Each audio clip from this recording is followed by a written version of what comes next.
Welcome friends. In this episode, let us see something about FDI, that is Foreign Direct Investment. Every country for its economic development needs investment.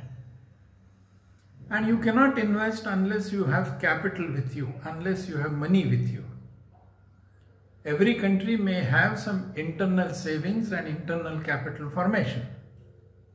But that much capital may not be enough for investment which will lead to fast economic growth or fast economic development. Hence, every country needs foreign investment.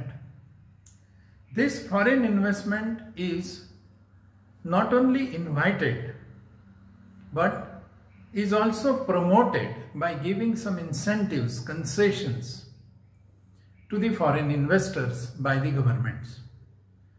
So the host country invites the foreign capital, not only invites but gives some incentives for such foreign investors. Because of the globalization and liberalization, every country has now opened its market for foreign investment. This foreign investment may be of two types.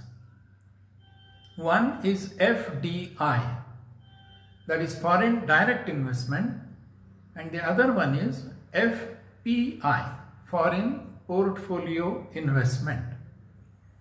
We will see today the foreign direct investment. If the foreign investor invests in the property, assets, which will lead to the increase in the output, increase in the trade, increase in the commerce, then such investment is called as direct investment. It is foreign investment which is directly made into productive assets in another country. So this is productive investment.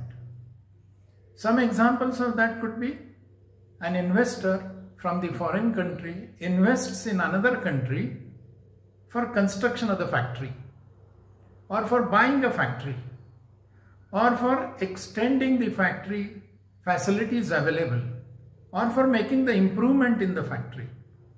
Such investment is naturally FDI. Many times a foreign investor or investing firm invests in majority shares of an existing company of the host country, thereby taking the ownership and managing the affairs of the company. Then such investment is also called as FDI. A foreign company may form a subsidiary company, establish a subsidiary company in another country. And when we say it is a subsidiary company, needless to tell that in this subsidiary company, the investment is made by that foreign company. So establishment of a subsidiary company is also foreign direct investment. Or if a foreign company enters into a joint venture with somebody in another country, some other company in another country, then such joint ventures are also the examples of foreign direct investments. In short, by different ways, the foreign investor invests in productive assets in another country. Now, why this type of foreign direct investment is made? I think it is very easy to imagine. The first reason could be that foreign investor or foreign company who is making the investment wants to expand its market, extend its market. That company or that investor does not limit its market only to its own country, but wants to extend the market world over. This could be one reason. Many times, this foreign investor wants to take the advantage of economies of scale. production on large scale, marketing on large scale, investing on large scale. And by this scale, they can get some economies, they can have some cost cut. To take this advantage, they may keep on investing in another countries. Third reason could be that in the host country, well, there may be ample raw material available required for the foreign investors' production. So availability of ample raw material, the quality of raw material, the cost of raw material could be the attractions for foreign direct investment.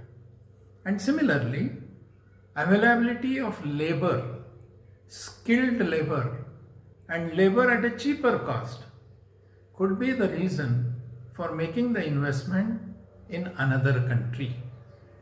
This is, in short, the reason why a foreign investor becomes interested in investing in another country. Well friends, this is good for the investor. What is about the host country? The host country invites this type of investment and moreover gives many incentives to the investors, maybe tax concessions or subsidies, etc. Why? Because this host country needs investment. With this investment, foreign investment, production facilities in the host country go up. These facilities created by foreign direct investment will start producing more, will start producing different products, will start giving employment to the local people, will bring the technology in the country, will expand the market, and thereby will increase the income and GDP of the country. In order to gain all these benefits, the host country invites this foreign direct investment.